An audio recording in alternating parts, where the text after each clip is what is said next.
Subhanallah, Subhanallah, Elhamdülillah. Allahın adı ilə hər birinizi salamlayıram, əziz Təfəkkür TV izləyiciləri. Bugünkü mövzumuz Ramazan ayının, mübarək Ramazan ayının insan psixologiyasına təsirindən danışacağıq.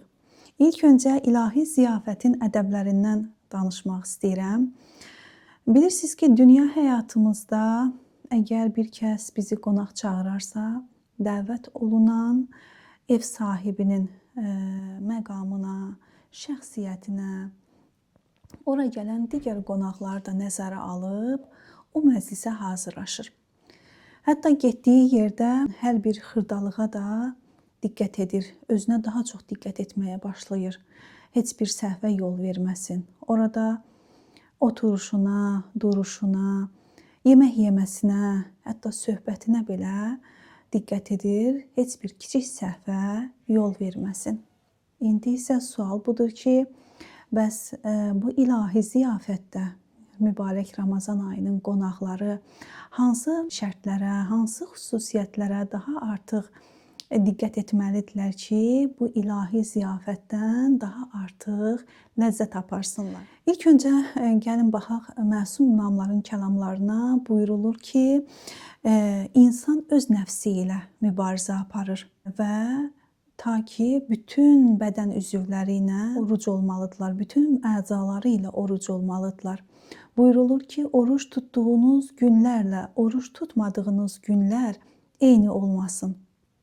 Necə ki, biz oruç tutduğumuz zaman nəfsimizi yeməkdən və içməkdən çəkindiririk, eləcə də yalandan, böhtandan, qeybətdən, dilimizlə başqalarını incitməkdən də çəkindirməliyik. Bu da orucun şərtlərindəndir. Orucun şərti sadəcə acılığa dözmək deyil.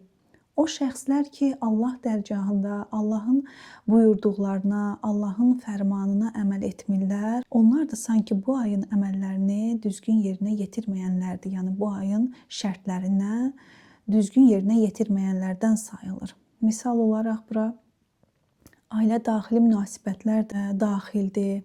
Ailədə bir-biri ilə xoşa gəlməyən rəftarlar da daxildir. Şəxsi məsələlər də və ya elə rəftar edirlər ki, bir-birləri ilə valideynləri onlardan narazı olar. Onlar da bu ayın şərtlərini yerinə yetirməyənlərdən sayılırlar. Çünki orucun yarısı elə səbirdir. Biz bəzi davranışlara səbr etməliyik, bəzi məsələlərə diqqət etməliyik ki, bütün bədən üzvlərimizlə, bütün əzalarımızla oruc olaq. Mübarək Ramazan ayı ibadət, təqva, özünü tərbiyə etmək, özünü islah etmək ayıdır. Gəlin baxaq, Ramazan ayının insan psixologiyasına təsirləri nələrdir? Mübarək Ramazan ayı ruhun və zehnin təmizlənmə məktəbidir. Ramazan ayı sadəcə bir aclıq deyil.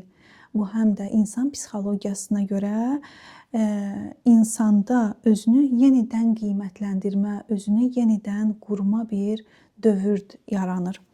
Oruc bizə ən əsası olan özünü idarə etmə bacarığını öyrədir.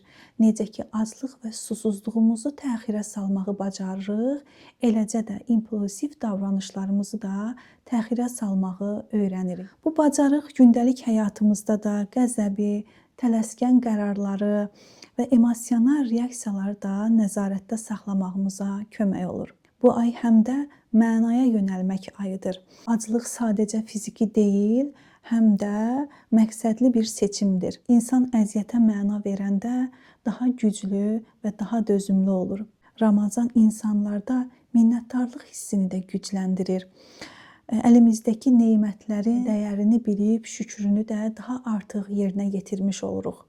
Ramazan ayı iradə gücümüzün praktik məşqidir. Əgər bu ayda, mübarək Ramazan ayında qazandığımız intizamları qoruyub saxlaya bilsək, dəyişkənlik bizdə müvəqqəti yox, daha da davamlı olacaq.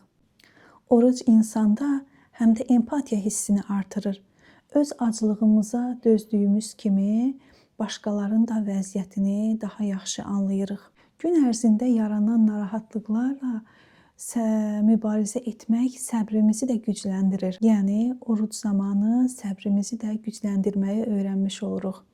Oruc insanı gündəlik avtomatik düşüncələrdən çıxarıb, düşüncələrini daha şuurlu hala gətirir. İnsan öz vərdişlərini daha yaxşı görür və onları daha aydın anlamağa çalışır. Ramazan ayı fərdi yox, kollektiv bir ibadət sayılır.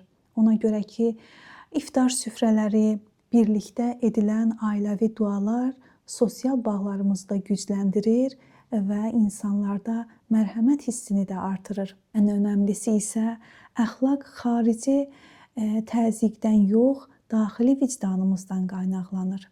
Yəni, insan tək qalanda belə özü ilə mübarizə aparır. İnsan tək olanda belə davranışlarını nəzarətdə saxlayır ki, bu ayın xüsusiyyətlərini, bu ayın şərtlərini yerinə yetirsin. Qəzəb gələndə susmağı, incidəndə bağışlamağı, reaksiya vermədən əvvəl davranışlarımıza nəzarət etməyi öyrənirik. Aclıq bizə bir həqiqəti xatırladır. Hər nemət qiymətlidir, hər nemət dəyərlidir və hər insan anlayışa ehtiyacı var. Mübarək Ramazan ayı iradəmizin səssiz məşqidir. Əgər biz bu ay boyunca iradəmizi gücləndirə bilsək, dəyişkənliyimizi davamlı etdirə bilsək, bu dəyişkənliklər, bu intizamlar bizdə bir ay yox, bir ömür davam edəcək. Allah hər kəsin ibadətlərini qəbul etsin inşallah.